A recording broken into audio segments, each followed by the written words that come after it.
Imagina que estamos en el año 2087. Una rueda de prensa mundial, científicos de todas las potencias, titular en todas las pantallas. La ciencia demuestra definitivamente que Dios no existe. Las iglesias se vacían, las redes estallan.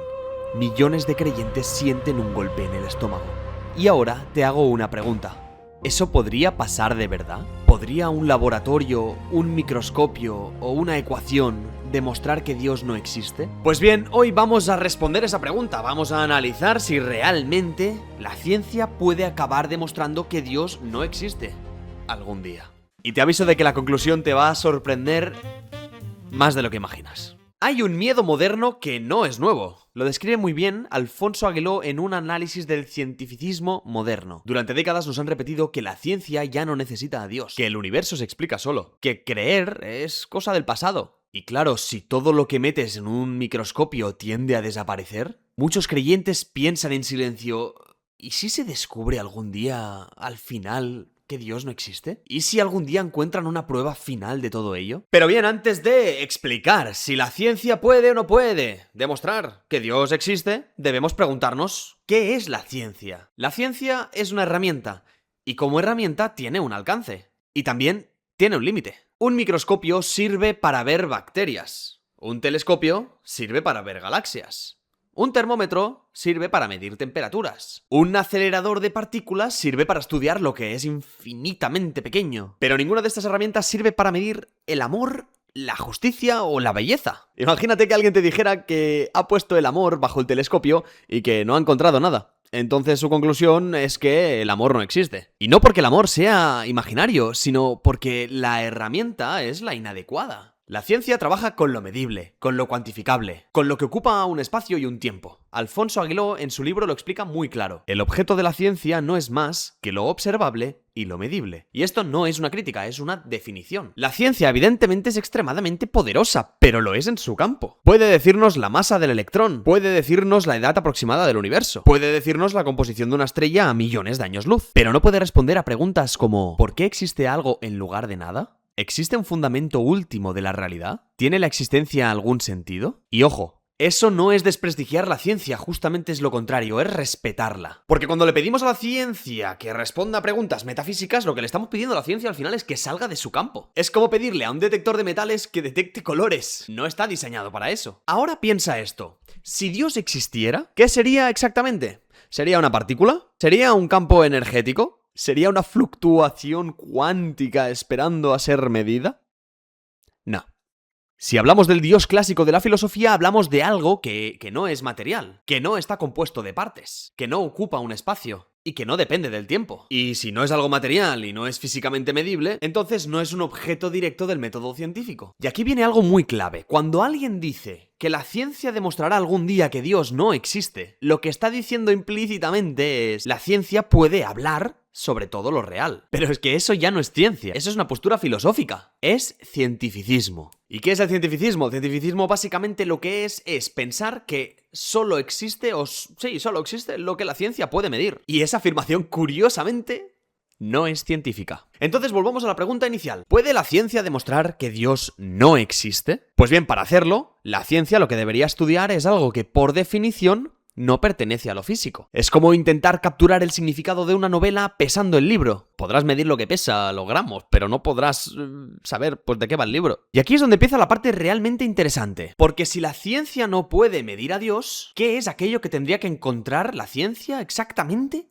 para poder descartar a Dios? Tendría que encontrar algo que sea el origen final de la realidad. Algo que no dependa de nada más. Algo que explique por qué existe el universo. Porque mientras algo siga necesitando de explicación, la pregunta sigue abierta. Piénsalo así. Si todo lo que existe tiene una causa, entonces hay dos opciones. O la cadena de causas sigue hacia atrás y hacia atrás y hacia atrás siempre, o en algún momento de tirar atrás, atrás, llegamos a una primera causa. Llegamos a lo que se le llama un punto de partida. Un fundamento, algo que no ha sido causado por nada anterior. Porque si todo fuera causado por otra cosa, nunca hubiera empezado nada. Piénsalo así, es como una fila infinita de fichas de dominó. Si ninguna ha caído por primera vez, las otras no pueden caer. Entonces, si la ciencia quiere demostrar que Dios no existe, lo que tiene que hacer es encontrar una explicación última a que no haya sido causada, no dependa de nada, exista por sí misma y que sostenga todo lo demás. Pero ¿cómo llamamos normalmente a algo que no tiene principio, que no depende de nada y que es la base de todo lo que existe? Eso es exactamente lo que en filosofía se le llama Dios.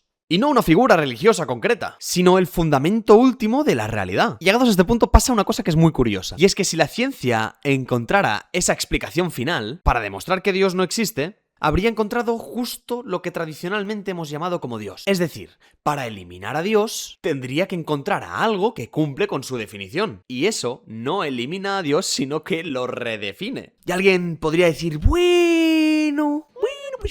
bueno, quizás el universo es esa causa primera, ¿no? Quizás el universo es esa base. Perfecto, pero sabemos que el universo tuvo un comienzo, sabemos que se está expandiendo y sabemos que no es eterno porque básicamente empezó y va a morir. Se está desgastando. Y si el universo empezó, evidentemente no pudo ser él mismo el que se creó a él mismo. Esto es como si intentas que un bebé que tiene una embarazada, pues nazca porque él lo ha querido así y él mismo se ha creado al mismo. No, viene de la madre y del padre que se han unido y ha salido un hijo. Por lo tanto, el universo, si no existía antes, por definición no puede crearse a sí mismo. Entonces la pregunta sigue en pie, ¿por qué existe algo en lugar de nada? Y esa pregunta no desaparece con más ciencia, sigue ahí, siempre sigue ahí. La ciencia puede explicar cómo funciona el universo, pero es que la pregunta de ¿por qué existe el universo? Es otro nivel. Es otro nivel. Y en ese nivel, la ciencia no puede eliminar la necesidad de un fundamento último. Puede acercarse, puede describir, puede hacer muchas cosas, pero no puede cerrar esa puerta. Y eso cambia completamente toda la discusión. Hay un ejemplo que es brutal, que lo pone Robert Jastrow, de unos científicos escalando una montaña, descubriendo cosas, descubrimos que el universo pues empezó, descubrimos la física, descubrimos la energía y descubrimos cómo funciona esto y cómo funciona lo otro, y un telescopio descubre que una galaxia, no sé qué, y todo lo que van descubriendo, van escalando la montaña a base de descubrimientos y descubrimientos para llegar a la pregunta final. ¿Quién creó todo eso?